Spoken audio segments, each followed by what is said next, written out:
is a reminder. 2 minutes until live stream begins.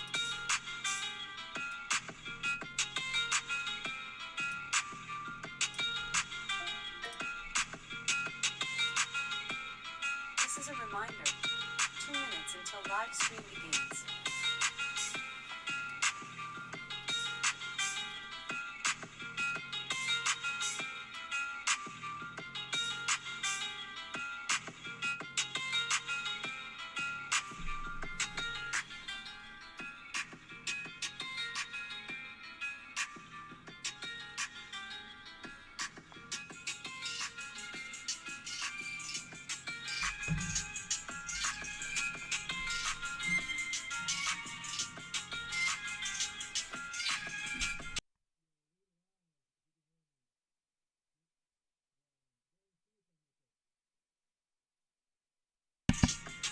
Check, check. Mic check. You there? No.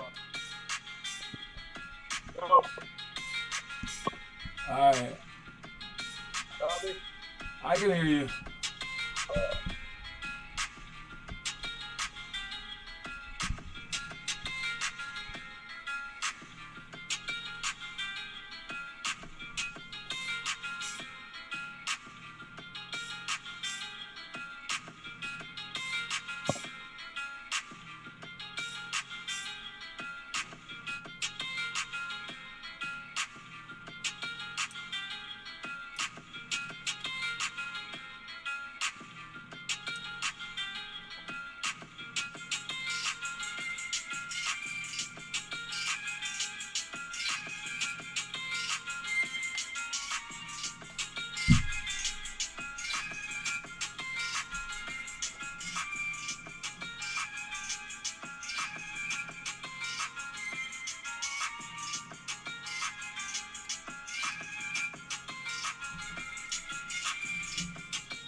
Yo, what's up? This is Limitless Hoops with John Sanders, guys. What's going on? We got a special guest for you. I'm going to get to him real quick because he is, just like our last guest, he's on the side of the road. I mean, just putting in work, to help us out. So we really appreciate these guys. This is Coach Ryan Matthews who's going to help us out. You guys have maybe seen him at the workouts in Broomfield. He's come to one in Aurora as well. He's going to actually help us out with our quote of the day that we had on Tuesday. Not doing the Thursday one, but he has something to say about the Tuesday ones. So let's just get right to that so this guy can get back on his way. All right, what's up, Coach Ryan? You're on the screen, man. What's going on? How you doing? Good, John. How about yourself, man? Oh, good. Let me do you have higher volume over there, or can I turn you up? I'm good. Let's see if we can hear him better. Let me see if it's my computer. I want to make sure that they can hear you. Oh, I hear you. I'm talking pretty loud. Does that help at all? All right. I think it should work. We'll find out. All right. Anyways, so the quote of the day that you're gonna talk about is little by little. What you got to tell us about that, man?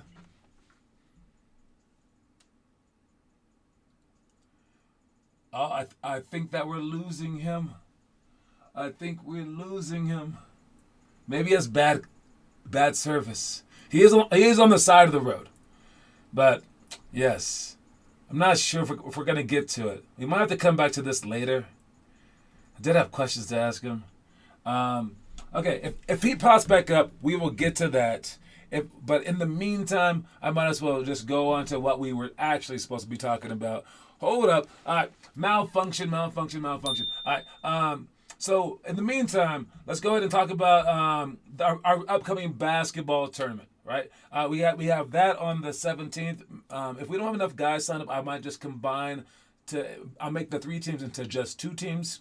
So make sure that you sign up in time for that. And I know that it's close to the holidays, so some people are out of town. I apologize if it's too close to the holidays and you guys are going to Costa Rica or wherever you're going to. I don't know what you guys are doing. All right. The other thing was our party on the 13th. Make sure that you signed up for that. I believe that we have about 12 people signed up for that, but a whole bunch more should sign up. I'll send out an extra email or an extra text maybe just to make sure that everyone at least knows about it. And then we got our travel plans.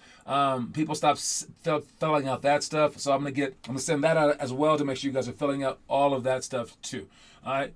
We're still having technical difficulties with the Ryan, so we're just gonna leave this quote to some other day, maybe, or maybe if he comes back on. But it doesn't matter. It doesn't matter.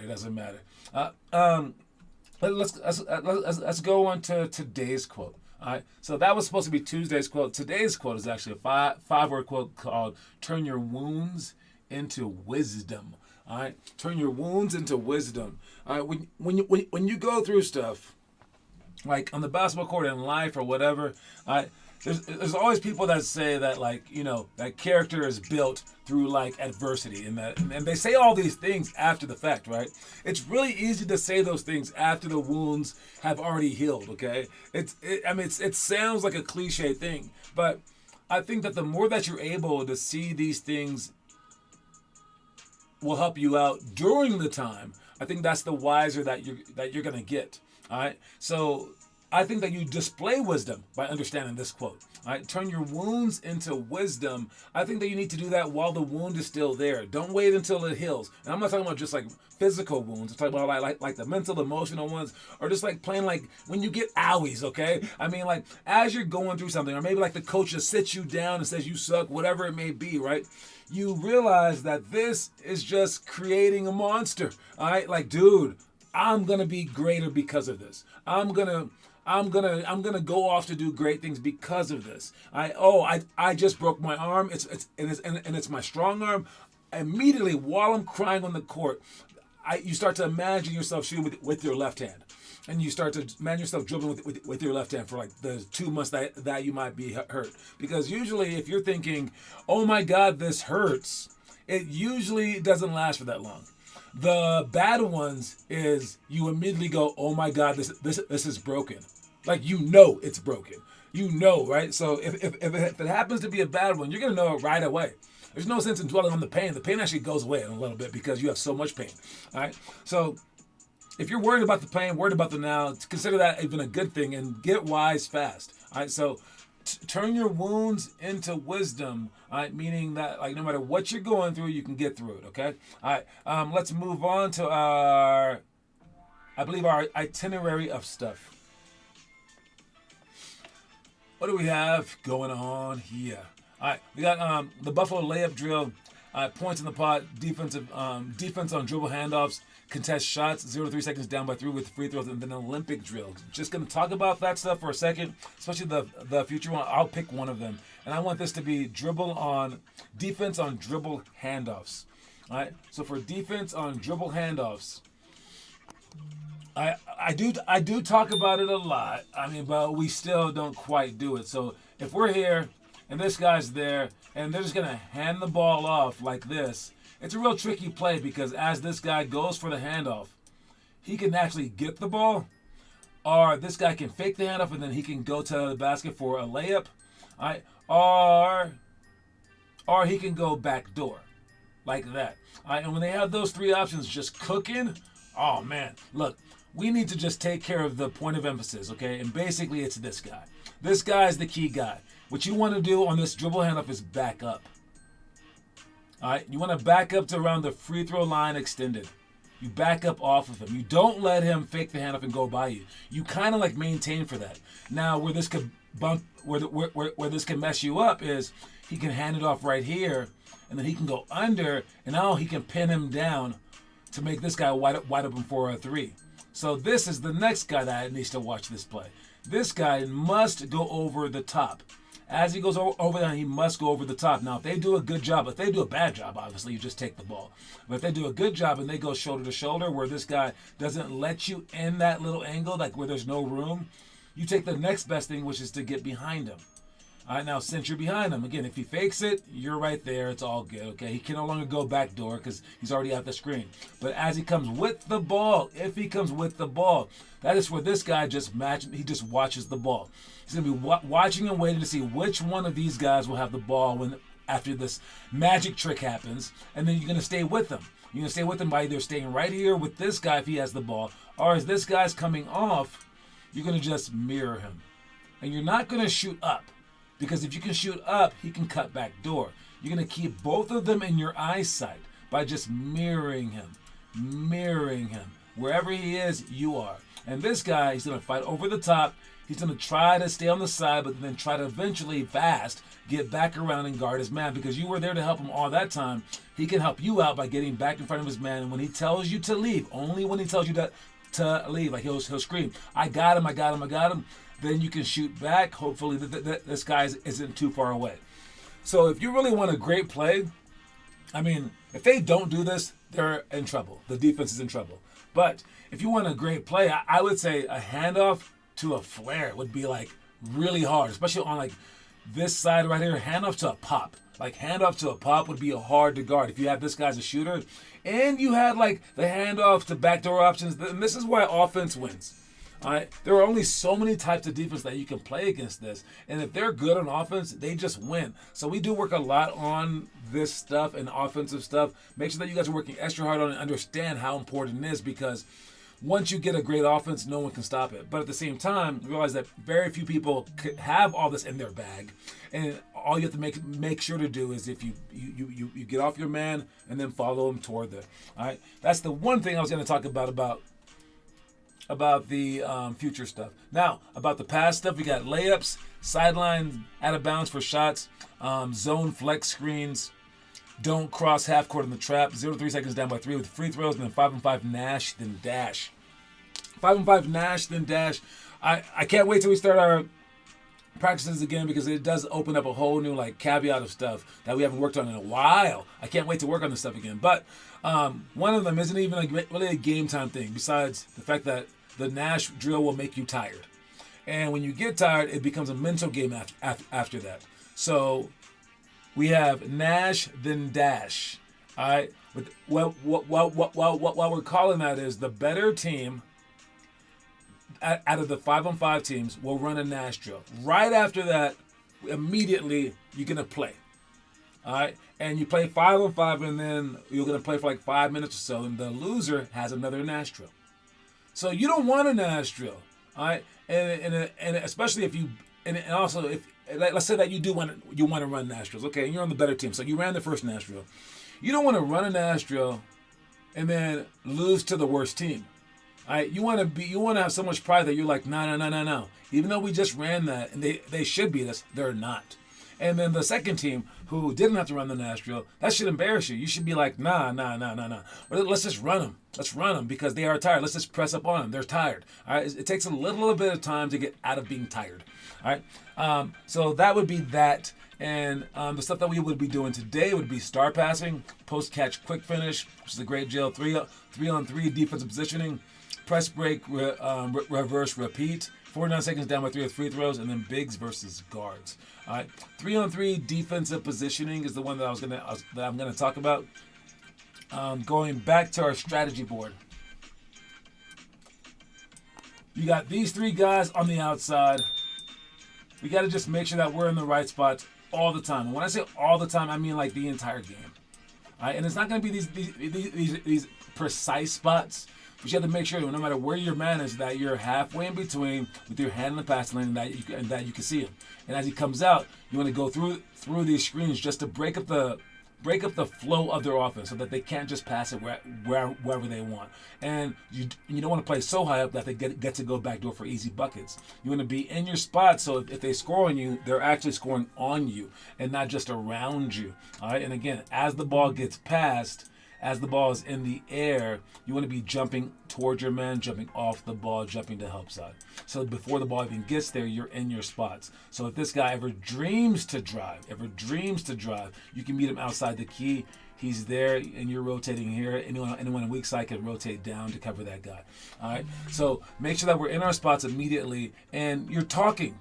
This is the test where you're allowed to cheat. So make sure that you guys cheat by just talking. Say the answers to the players that don't know it. And you're not just speaking to them, you're speaking to the teammates that do know it, because maybe you're just reminding them to either be there or to talk themselves. You're also explaining it, though, to your coach to keep you in the game. You're also explaining it, though, to future coaches who want to pick you up. So let's say that you're on a bad team and they're not doing their job, but you're screaming out the right things. Now, this coach knows that you know. All right, but you can also do it so that the other team hears you. So when this guy is on the wing, You're screaming, I got help for some baseline. And he's screaming, I got him baseline. He's going baseline. And this guy's screaming, when you go, I got you. When you go, I got you. If you guys were like that, seriously, you're like my D1 teammates. Whenever we would like play, I wouldn't notice it while we were playing D1, but whenever we played in like slower rec leagues afterwards, when I got older, it was crazy when I played with D1 guys. It was like we were just talking so much, and you notice it because the other team isn't talking. The other team of adults who didn't really play high levels of college, they played like maybe D2 or D3. They weren't speaking. It was really just interesting how that was. So make sure that you guys have a conversation and you basically cheat on the test. All right. Let's check to see who's doing the homework. Anybody. Declan, 8 of 14 in run. Nice job. Kieran, 8 of 14 in run. Diagonal pro hops. You know, I might check that out in a second. See how you guys are doing on that one. Euro steps, Joey scissor dribbles. All right, that was yesterday though. But let's check out some pro hops. All right, let's see what you guys are doing for some pro hops. Can I get the screen up? Where is the screen? All right, this might do something. There we go. All right, I'm gonna check out the pro hops. See if they're looking nice or if they're looking a little suspect. All right, these are diagonal pro hops. I just know how hard they are. All right, let me see. Some playlist. How do I get there? Is it this button? I honestly have no clue how to get anywhere on this channel right now. Oh my God. All right, maybe here. Nope, that wasn't it either. Seriously? Okay, can I just pretend to play a video? There we go. And then get there, and now I can check the nope. Maybe I can't. Okay, I found it. There we go. All right, now, checking out the diagonal pro hops. Let's see what we got here. I'll give them a chance to start. I'll throw those. That was pretty good by Declan. Dribbling in, 2 feet over the top. Nice job, but don't lower that other hand. You want both hands raised so you can seek the foul, but also fend them off. Going the opposite way with it. It's harder for young people. I mean, it's harder for older people. But I will say this move, don't carry before you go. Keep both arms up. This move is easily done by like that random 16-year-old in the rec center. Oh, don't travel. All right, let's see what he has this time. Hit over the top. Drops his arm every single time. When you drop your arm again, you can't fend him off, but you're also inviting the other guy in there. And he might get you, but if you turn like this, you get a sneak hit at someone. If you guys notice my game, it's a lot of sneaky hits, right? A lot of sneaky hits. All right, but pretty good job. Try to knock those down. Oh, it's a tough one. All right, let's go to the story of the day. Watch it. Either time goes too fast or it goes too slow. Pick one. And then mentally stick to the script in regard to patiently waiting to achieve your success or living for each day by working as hard as you can. In life, we tend to switch between the two mindsets when it least suits us, while switching them for our benefit instead is far more ideal.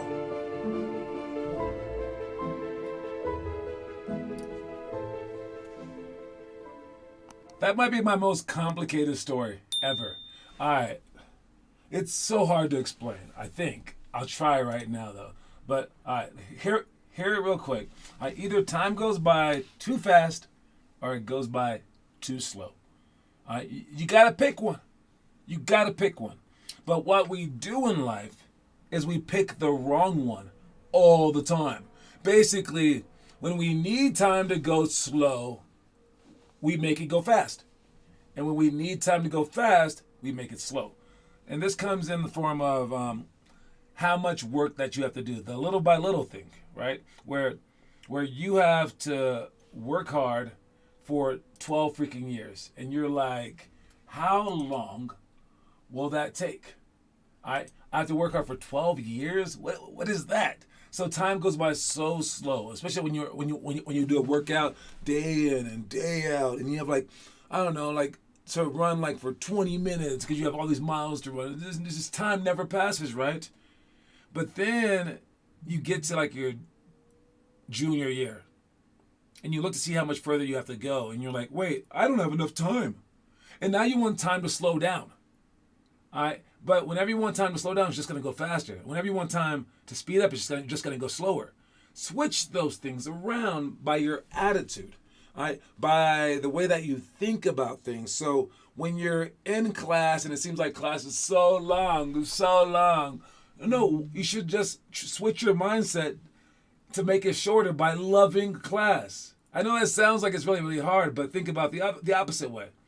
Think about the way where you want something to last. And like you're just having like the time of your life at a party. And people tell you, relish the moment. Slow down and think about the moment. Don't just have too much fun. Then you're like, shut up. And you want to just like, you want it to go, you want it to last, but you make it go so short by not really focusing on every single second. You just think about like the grand scheme of things because you're like, this is great. So it goes by so fast. But really, if you were smart, you would start thinking about every single second, right? So your mind can make time go slow or make time go fast. Either way. So let's use it in your favor. If you have only a year to become an NBA basketball player because you always wanted to be, but you never really worked before, that's a long year. If you wake up at like 6 in the morning and you work out 3 times a day and you do all this stuff, it's going to be like, you're going to force it to go really, really slow. And you're going to be able to put in so many hours that you'll actually make the most of that year. And if you need time to pass by, if you need it to pass by because you're doing something excruciatingly hard, start imagining that you want it to last forever. And notice maybe like during like a set of push-ups that you have to do and you don't want to stop, or the runs that you're doing like a long nostril. Imagine every muscle in your body growing stronger during that time. And how strong do you want to be? Well, the strongest, of course, right? So you put it in your mind that you're never going to stop, never, that you don't want it to stop. And when the coach starts going, we only have 20 more seconds, you got to be like, no. And I know that this can happen because I've done it to players before. I've gotten players so hyped and so mentally like confused that when we do the Nash drill, they want to get like they want to get to 25 for their goal or 23 or something like that. And when I say there's 30 seconds left, they're like, they really do go, no. Add more time, please. And that's an amazing thing for a really, really excruciatingly hard run. So either time goes by too fast or it goes by too slow. Pick one. And then mentally stick to the script in regard to patiently waiting to achieve your success or living for each day by working as hard as you can. Like I said before, you don't have to just pick one. You can switch them. That way is way better. In life, we tend to switch between the two because we switch them anyways. We tend to switch between the two mindsets when it least suits us, while switching them for our benefit our benefit instead is far more ideal. So that's what that all means. Very, very confusing. Hope that you understood it. Let's check out the movie of the day. The movie of the day today is Uncle Drew. All right, and Uncle Drew, honestly, like, it came out before Space Jam 2 did. And when this came out, it was like, this is the new Space Jam. And, it's because it has an NBA player in it, but, like, this persona that he created, Kyrie Irving, it was monstrously viral in the beginning. And, I know we give Kyrie so much crap for his, like, worldviews on the flat world and all this other stuff. But, dude, this guy's epic. Before him, we had, who did we have? I know we had Grandmama. We had Lil Penny. All right, we had as alter egos, right? A few guys as alter egos. All right, but we never had this. This is more than Grandmama was doing. All right, this guy was going out there like, he's literally like, I don't know, I'm pretty sure it was like set up as a sketch, but like he went out there and went to the streets and brought this guy, and then they brought it to a whole movie. And while the movie wasn't amazing, I'm still gonna throw 42 stars out there because of its epicness. And people forget that he was Uncle Drew. I kind of forgot up until like right now. I'm like, is that the same dude? We need to forgive him, man. But can he just stop talking? Maybe I don't know. He needs to grow gray hair.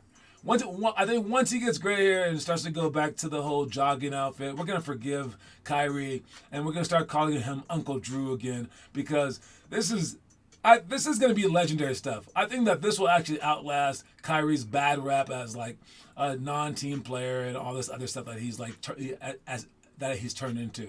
Because the Uncle Drew, man, Uncle Drew 2, do they have part 2 too? Oh man. That was good. But anyways, this is the 5th grade movie of the month. If you watch it, definitely let us know what you think about the movie in the homework section so we can get you. All right. Anyways, we're going to go to the trivia question today. I'm not sure who's on. I'm not sure if we have anyone on, but I'll ask the question. You have until the end of the show to answer the question. This is a very hard question. All right. But we're going to see what you got. The question today is I'm gonna describe a player. I'm gonna describe a player, and then you have to tell me what NBA player it is. All right, it could be from the entire history of the NBA though. So heads up. All right, this guy was born in Jamaica and moved to Canada.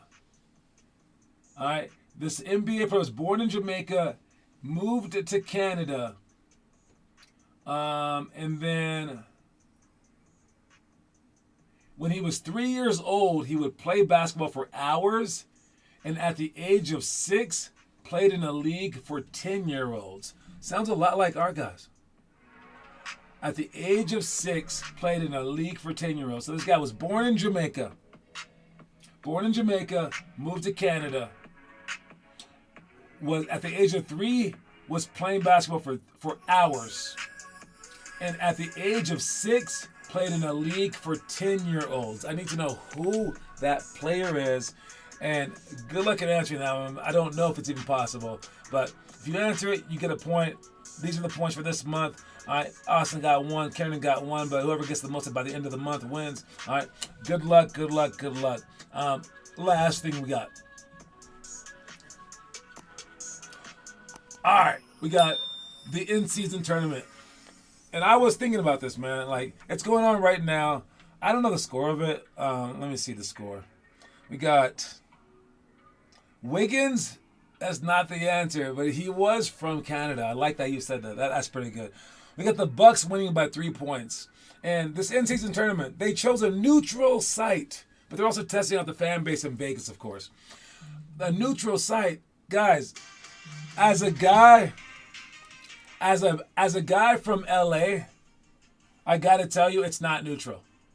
All right, Vegas is Los Angeles Lakers' second home. The Los Angeles Lakers, we would play games I don't know if it was during the season or preseason games in Las Vegas. Everyone from LA goes to Las Vegas like on the weekends, like it's nothing. It's like 4.5 hours away. All right, and we consider Vegas our second home. Vegas considers LA their second home. We're like the same city. All right, when the Raiders moved to Vegas, it was like they were moving back to LA.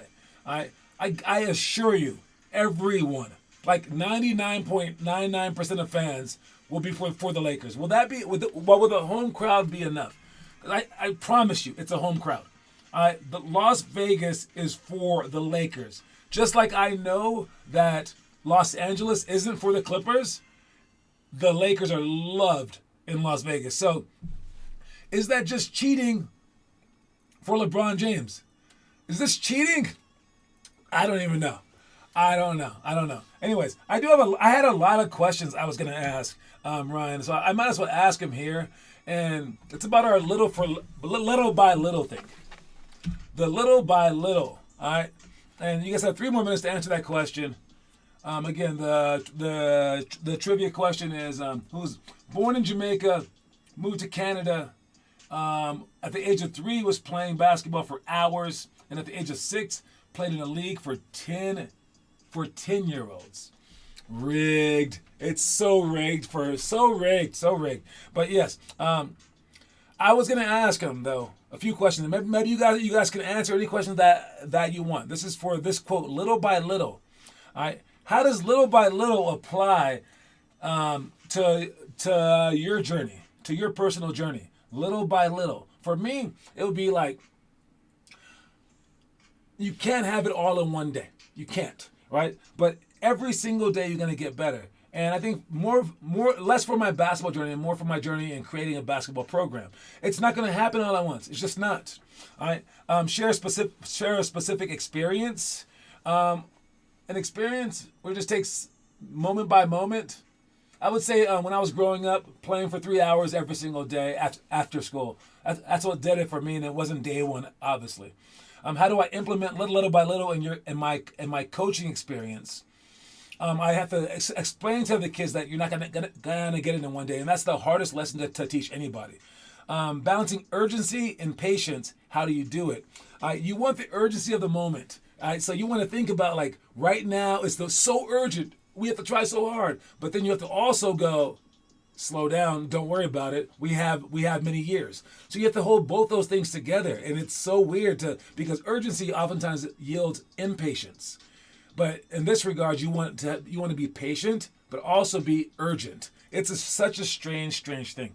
Other ones are when someone asks you to take baby steps, when you see someone else taking long steps, is that rude? And I'm like, everyone's different. And sometimes you do have to slow down, do the drill slowly, while someone else is just learning it like so fast. Everyone's different, and you have to learn it to the most efficient way that you can. All right. Anyways, those are just some of the questions I was going to ask him. Any strategies, encouraging athletes to embrace it? How do I handle diversity among it? There's a whole bunch of things. But back to the trivia, the answer for the trivia question, and I didn't expect any Colorado kids to get this, but the answer is Jamal Murray.